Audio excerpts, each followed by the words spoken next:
di dalam hadis Sahih Muslim, al-mu'minu al-qawiyyu khairun wa habbu ilallah minal mu'minu adh-dhaifi. Yang jadi pertanyaan saya adalah bagaimana apabila ada orang kuat punya kemampuan tetapi lebih memilih uzlah seperti yang dilaksanakan oleh Imam Ghazali ketika menjadi rektor di kampus An-Nizamiyah. Kemudian beliau menemukan segala sesuatu yang mengatakan bahwa saya harus lebih uzlah daripada jadi rektor, saya keluar saja, saya uzlah saja di masjid sampai akhirnya bisa menghasilkan karya yang monumental yaitu Ihya Ulumuddin. Jadi mohon arahan dari Gus Pak lebih arahan ke rektor disuruh ngomong yang jelek. Maksudnya ini uzlah, kamu yang rektor. Mohon arahnya antara uzlah dengan menjaga kekuatan itu lebih bagus mana? Terima kasih.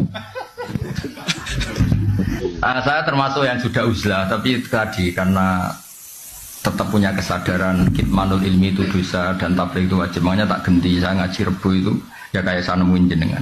Saya sering cerita ke anak-anak saya uzlah itu enggak kena hisab Allah, karena praktiknya saya kalau urusan ilmu itu saya nerima tamu tapi hanya urusan ilmu. Kalau tamu-tamu apalagi adat NU itu kadang kan kacau. Maksudnya kacau gini, kiainya itu istrinya satu, kadang tanya, Gus doain saya istri 4 tuh rukun semua. Aduh. Terus ada kiainya tuh karuan miskin, nggak punya pom. Saya sering punya tamu, nggak, Gus saya ini punya pom 2, doain laku semua. Itu kan bikin kiainya ngetes, kiainya saya nggak punya pom. Saya itu termasuk kenapa gak terima tamu itu dosanya tamu-tamu yang ngawur-ngawur itu termasuk. Saya sebetulnya termasuk kiai yang mapan ya, tapi mewakili kiai-kiai yang tidak mapan.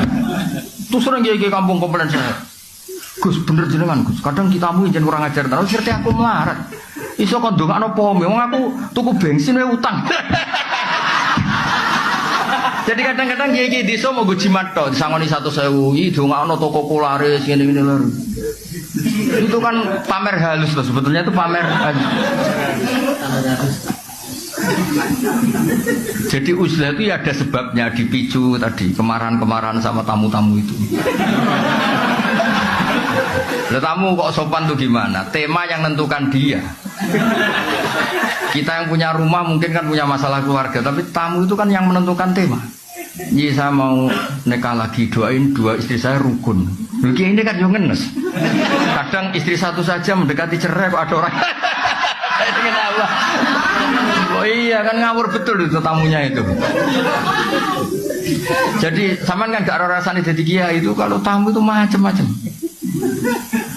Saya kan termasuk kiai yang gak pati tertarik kaji berkali-kali. Saya pernah haji. Itu kadang ada tamu travel tuh, saya doain setiap tahun bisa haji. Padahal saya tidak termasuk yang berpendapat itu penting. Tapi dia memaksakan untuk didoain tiap tahun bisa haji. Nah ngawurnya lagi kadang dia salam template di depan, kalau nggak bilang iya kan sungkan. Makanya saya kan termasuk kiai mapan, saya bilang, ini kalau kamu udah ikhlas, temanya apa dulu? Uang pegang dulu kan. Saya bilang, saya ini kiai mapan loh, udah mati butuh kata. Mikir dia, kalau ngadepin saya mikir. Wah repot musuh Gus Pak. Saya bilang, saya ini kiai mapan loh kata. Nah uzlah itu yang pasti benar adalah menghindari hal-hal yang tidak penting atau yang mengarah ke maksiat. Yang mesti salah menghindari hal wajib. Maka cerita yang Imam Ghazali keluar dari Nizamiyah itu belum Anda teruskan. Sebenarnya Imam Ghazali setelah uzlah dan beliau menulis Ihya itu digojlok sama guru-gurunya yang wali-wali itu. Beliau mengalami kasyaf, digojlok gini, enak-enakan kamu di sini. Dulu orang-orang baik itu wa'udhu fisabili, disakiti ketika berjuang belain saya. Nabi ditanya orang-orang Bedui, kadang menyakitkan pertanyaannya apa. Kalau kamu di sini enggak mengalami wa'udhu fisabili, makanya terus beliau kembali tapi tidak jadi rektor, terus bikin madrasah 2. Yang depan madrasah fikih, yang belakang madrasah tasawuf, khonikoh namanya itu. Jadi akhirnya beliau kembali tapi nggak jadi apa rektor, tapi tetap apa ngajar. Jadi kalau ke depan tuh ngajar apa? Kalau belakang ngajar torikoh kalau di Indonesia. Jadi nanti guri istighosah, nanti ngarep hada halal, hada haram. Kira-kira. Jadi Saya juga melakukan itu. Saya ini sudah uzlah, tapi kalau ada ngaji satu ngaji. Saya tuh kalau ngaji Jalalain itu setengah 12 sampai setengah 4 biasa saya berjam-jam. Karena ngafaroi saya sudah tidak bisa nerima tamu. Tapi saya pastikan asal usul pemicunya itu tamu-tamu tadi yang saya sebut itu. Saya tidak pernah berdoa mereka dimaafkan Allah, sudah gak apa-apa. Dimaafin apa enggak gak penting. Tapi saya yakin Allah itu memaafkan itu. Sudah gak usah didoain tapi nanti Allah maafkan. Karena kelirunya juga keliru-keliru yang lucu aja.